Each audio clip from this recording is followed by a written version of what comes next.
Hello friends, I am C Vardhamanak. ध्यान से सुनना जितने भी सीए इंटर वाले स्टूडेंट है। इससे पहले मैंने आप लोगों के लिए इनकम टैक्स का एबीसी एनालिसिस लेके आया था। जीएसटी का भी मैं आपके लिए एबीसी एनालिसिस लेके आ रहा हूँ। सर, ये एबीसी एनालिसिस का मेन पर्पस ये है कि नेक्स्ट 2 मंथ्स हमें किस चैप्टर को कितना वेटेज देके कैसे पढ़ना है, ये आपको तैयार करता है। सर, अगर आप ये एबीसी एनालिसिस फॉलो करते हो, डेफिनेटली आप एग्जाम्स में अच्छे मार्क्स अचीव कर पाओगे सर, क्योंकि जनवरी 26 में आपको बहुत सारी बातों का ध्यान रखना पड़ेगा और अगर आप नहीं ध्यान रखेंगे तो आपका लॉस है। तो इसीलिए मैं आप लोगों के लिए एबीसी एनालिसिस सबसे पहले लेके आया, ताकि हर एक स्टूडेंट नेक्स्ट 2 मंथ्स कैसे पढ़ना है, क्या तरीका होना चाहिए, क्या प्लानिंग होनी चाहिए, वो अपनी स्ट्रेटेजाइज कर सके और उस बेसिस में वो अपनी स्टडी स्टार्ट कर सके। ठीक है, तो ये एबीसी एनालिसिस मैं आप लोगों के साथ शेयर करता हूं। मैंने इनकम टैक्स का भी शेयर किया, अगर आपने नहीं देखा है तो देख लेना। ये जीएसटी का है sir.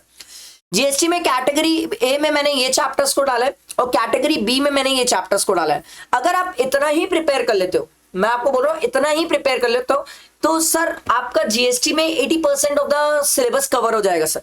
80% of the syllabus cover हो जाएगा सर, क्योंकि सर सिंपल सी बात है, इसके बाद सी कैटेगरी में ज्यादा कुछ चैप्टर्स है नहीं सर। सी कैटेगरी में ये 2 चैप्टर्स ही सबसे लास्ट में होना चाहिए। अब एक स्टूडेंट बोला, सर एक बात बताओ, कैटेगरी ए के जो चैप्टर्स आपने लिखा है सर, क्या हमें इसी सीक्वेंस में पढ़ना है? हाँ सर, इसी सीक्वेंस में पढ़ना है सर। इसीलिए तो मैंने ऐसा लिखा है सर कि सप्लाई पहले करो, फिर प्लेस ऑफ सप्लाई करो, फिर टाइम वैल्यू करो, फिर आईटीसी करो, फिर रिटर्न करो। एक स्टूडेंट बोला, वाह सर, कैटेगरी ए में रिटर्न कब से आने लगा? सर, अगर आप पेपर एनालिसिस करोगे ना सर, तो आपको पता चलेगा कि रिटर्न चैप्टर हर बार 4 मार्क्स का होता है सर। सर 4 मार्क्स तो बहुत होते हैं मेरे हिसाब से यार, और कहीं तो स्कोर कर ले जहां मिल रहा है सर। तो इसीलिए मैंने उस बेसिस में बहुत सिस्टमैटिक तरीके से कैटेगराइज करके प्लान किया सर। अगर आप इसको फॉलो करते हो और इसी सीक्वेंस में प्रिपेयर करते हो, डेफिनेटली जीएसटी में बहुत कॉन्फिडेंस आएगा और अच्छे मार्क्स आएंगे सर। तो ए कैटेगरी, फिर बी कैटेगरी में रिवर्स चार्ज वाला चैप्टर है सर, एग्जेम्पशन है, रजिस्ट्रेशन, टैक्स इनवॉइस, फिर टीडीएस टीसीएस है। मैं आप लोगों को ये ना पूरी कैटेगरी शेयर करता हूँ। मेरे हिसाब से आप इसका स्क्रीनशॉट लेके अपने पास रख लो। बट जनवरी में नेक्स्ट 2 मंथ्स जब आप प्रिपरेशंस करने बैठे हो, तो आपको यही तरीका होना चाहिए, यही सीक्वेंस फॉलो करना चाहिए और इसी तरीके से प्रिपेयर करना चाहिए। देखो एक बात समझो, कुछ भी उठा के पढ़ना इज नॉट गुड।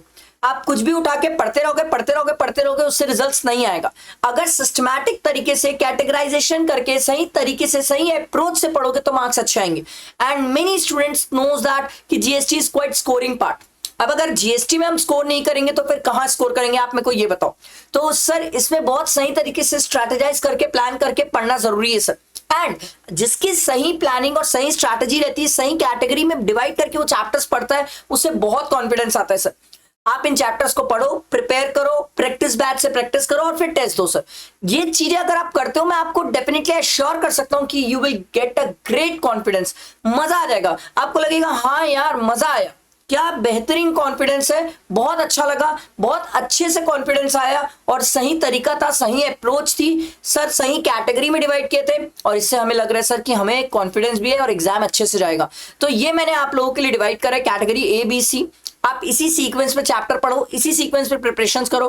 फिर भी अगर कोई दिक्कत आ रही है जीएसटी में, तो आप जरूर डेफिनेटली मुझे व्हाट्सएप में पिन कर सकते हो। चाहे कोई भी स्टूडेंट हो, चाहे मुझसे क्लास लिया हो नहीं लिया हो, मैं वादा करता हूं मैं रिप्लाई करूंगा। मेरे को बाकी टीचर्स का नहीं पता, बट वर्धमान सर रिप्लाई करते हैं और आज तक जितने लोगों ने वर्धमान सर से क्लासेस लिए नहीं लिए, हर किसी को पता है वर्धमान सर रिप्लाई करते हैं। मुझे बाकी का नहीं पता और इन खुद रिप्लाई करते हैं। ऐसा नहीं कि कोई और थर्ड पर्सन आके रिप्लाई करेगा, मैं ही रिप्लाई करता हूं। तो बहुत अच्छी अपॉर्चुनिटी है, अच्छे से बैठ के पढ़ो। कुछ लगे दिक्कत तो पूछो, बट प्लीज पढ़ो। और सर प्रैक्टिस बैच के जो ऑफर्स चल रहे हैं, आप उस ऑफर्स को ले सकते हो। बोगो ऑफर अभी भी चल रहा है, मिस मत करना सर। ठीक है, चलो लाइक करना, फ्रेंड्स को शेयर करना। Thank you.